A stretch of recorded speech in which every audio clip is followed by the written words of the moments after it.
Ratchet and Clank. It's a great game. The way they made the gameplay, the atmospheres, and just wow.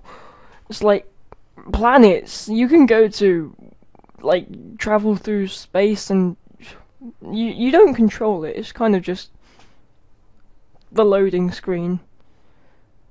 You can go to planets in space. Who doesn't like that? With a ship, obviously. Anytime. Anywhere. Wait, no, not anywhere. But there are 3 different ships you can obtain. And that doesn't include the one you start with, due to the fact that you only use it once, and it's for cutscene purposes anyway. You start on Ratchet's supposed homeworld, which is known by the name of Veldin. Also, if you wonder why I said supposed, you will be able to find out by playing Ratchet and Clank Future Tools of Destruction. Anyway, it's known by the name of Veldin. You do some stuff, kill some guys with a wrench, by the way, an Omni Wrench, 8,000. You can get bolts as well, they're your currency. You buy guns with them, you buy gadgets with them, and upgrades too. After Veldin happens, you head off to a planet known as Novelis. Where are Novelis? I don't know, just the top right crater. You go to just the top right crater, okay? It's nowhere special, just... You go around getting bolts to obtain new weapons. There are 3 different parts to the first level. You go to 2 of them. They contain infobots with a little recorded video thing on them and coordinates to another planet. Cool, right? Little floating robots that give you... You get a ship from you get a ship from the first or second infobot, because it doesn't matter in which order you would obtain them. You can get one first and the other, or the other first and one. What?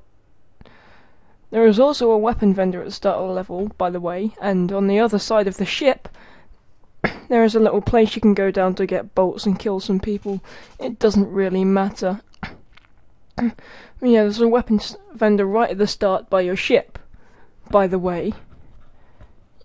You can get your first gun there. It's really swell. Now, onto the planets. There are a fair few planets, which allows the game to be a bit lengthy, but not too long. Generally, I'd have preferred the game to be a little longer, but it's fine as it is. Each planet has its own unique music for it, obviously, because games usually do that. And if you enter another part of the planet, sometimes the music changes. It depends if it's another room that would require different music. The only planets with the same music as another planet are Veldin, which is the first time you play on Veldin, and Pokitaru. They share the same music the first time you play Veldin. No. No. There are lots of weapons and gadgets to use. They start getting really expensive after a while though, which is kind of obvious. But their prices will never top the Rip You a New One, or the Rhino. This gun is just... Oh my! You need this. You need this.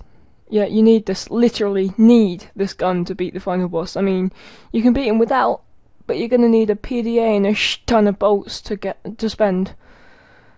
And I recommend not trying to beat the bastard with the time limit, within the time limit, unless you're brave and have the Rhino. And what I mean by time limit is once you reach a certain part of the boss battle, he like slams down on this thing and it sets a time limit. You have to slam down on another thing to stop the time limit, and he does it again, again, and again until you beat him. It's fucking tedious.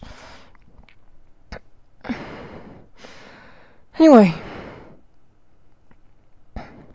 now onto the main villain, who is obviously the final boss. His name is Drek. His title, Executive Chairman. So you go about the game finding out more and more about this Executive Chairman Drek, who is stealing from other planets, literally taking for his own. So he's quite the bastard. Overall, I don't think there is anything wrong with this game apart from some awesome glitches that you should totally find out, and it's highly recommended if you haven't played it already. But seriously, get it. It's my favourite game.